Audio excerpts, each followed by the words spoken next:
ঢাকা সেনানিবাসে মুক্তিযুদ্ধে শহীদ বীর সেনানীদের উদ্দেশ্যে জ্বলতে থাকা শিখা অনির্বাণ গত কয়েকদিন যাবৎ জ্বলছে না, এই অভিযোগ অনেকেই করছেন। সামাজিক যোগাযোগ মাধ্যমে ছয় লাভ হয়ে গেছে এই দাবিতে।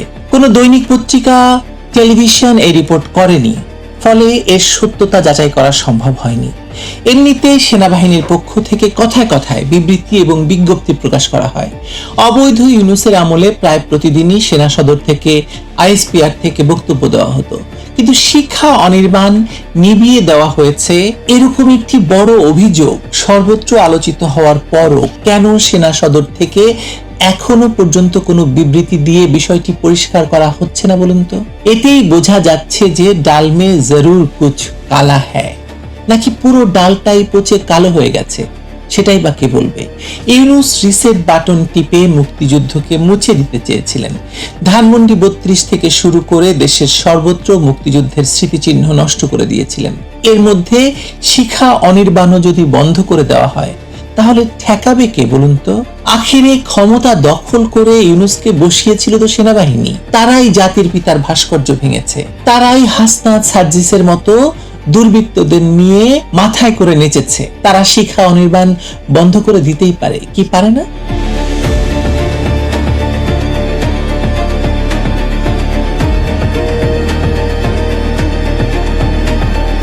শিখা অনির্বাণ কোনো সাধারণ অগ্নিশিখা নয়, এটি গ্যাসের আগুন নয়, এটি জাতির স্মৃতি। এটি সেনানিবাসের ভেতরে দাঁড়িয়ে থাকা এক রাজনৈতিক এবং নৈতিক ঘোষণা যে বাংলাদেশ রাষ্ট্রের জন্ম হয়েছে সশস্ত্র মুক্তিযুদ্ধের মধ্য দিয়ে, পাকিস্তানি দখলদার বাহিনীর বিরুদ্ধে লড়াই করে বাঙালির রক্তে, বীর সেনানীদের আত্মত্যাগে।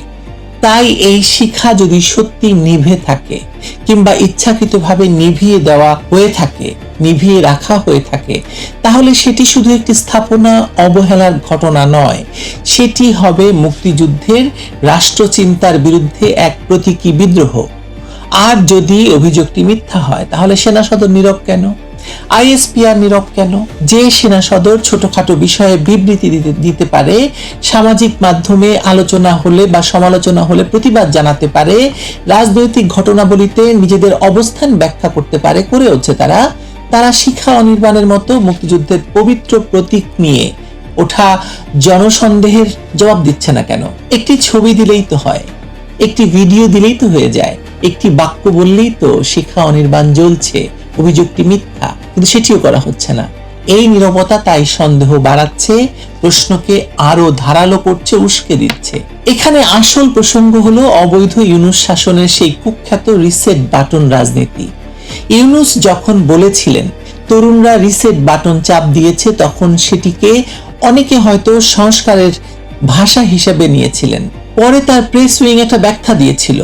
প্রোপাগান্ডা সচিব বলেছিল তিনি নাকি ইতিহাস মুছে ফেলার কথা বলেননি, দুর্নীতিগ্রস্ত রাজনীতি থেকে নতুন শুরু বোঝাতে চাইছিলেন। কিন্তু রাষ্ট্রের বাস্তবতা কি বলছিল বলুন তো? বাস্তবতা বলছিল রিসেট বাটনের নামে মুক্তিযুদ্ধের ধারাবাহিক ইতিহাসকে ধাক্কা দিয়ে সরিয়ে দিয়ে 1971-এর জায়গায় 2024-কে বসানোর চেষ্টা হয়েছিল।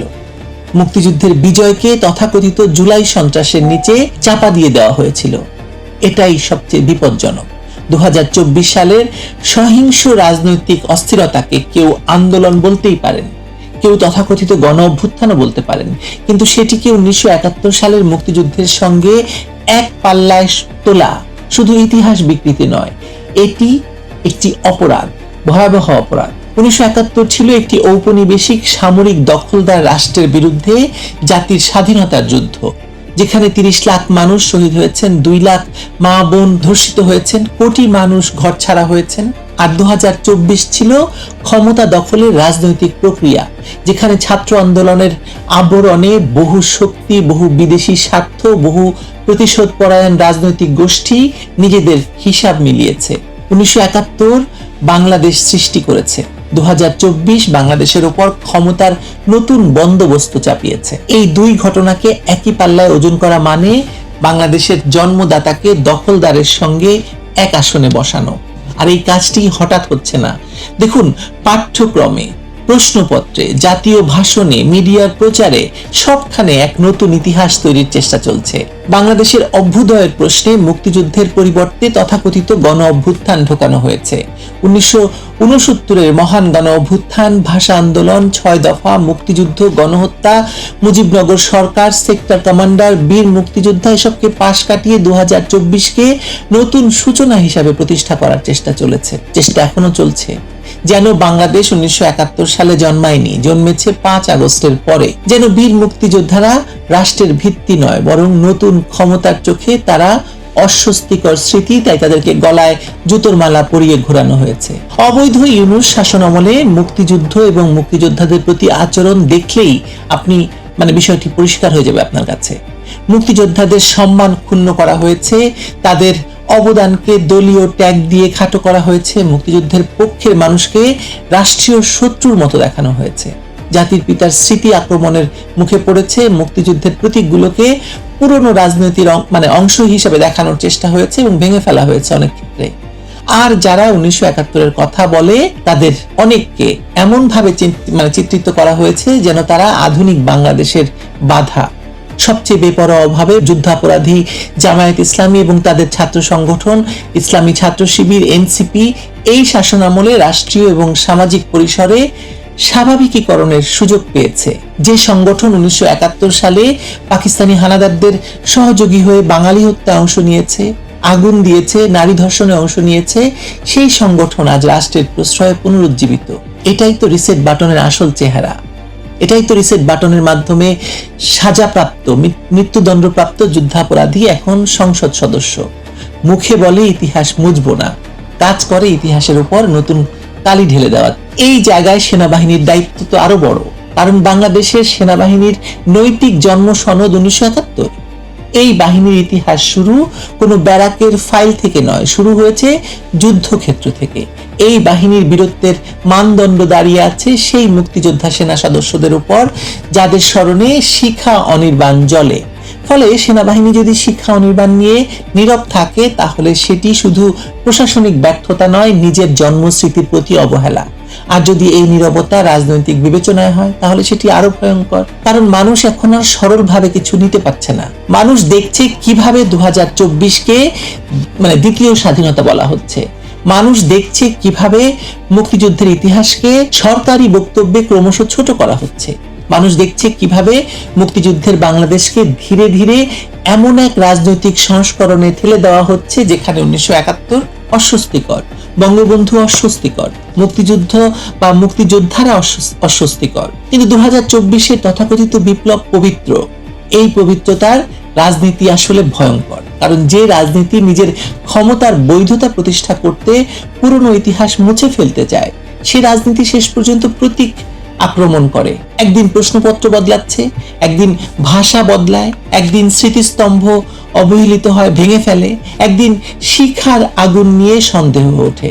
আর রাষ্ট্র তখন চুপ থাকে। এই চুপ থাকা কোনো নিরপেক্ষতা নয়।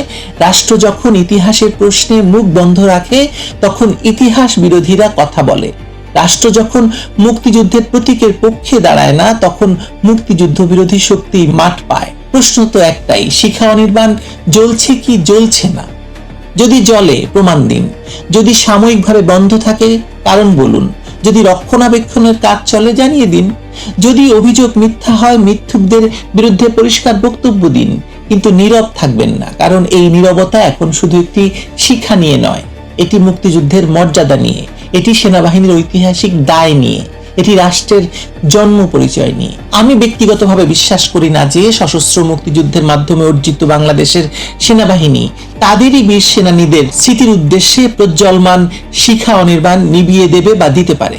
কিন্তু এ নিয়ে যেহেতু সন্দেহ উঠেছে, প্রশ্ন তুলছে মানুষ, সেহেতু সেনা সদরের উচিত প্রমাণসহ একটি বিবৃতি বা বিজ্ঞপ্তি প্রকাশ করা।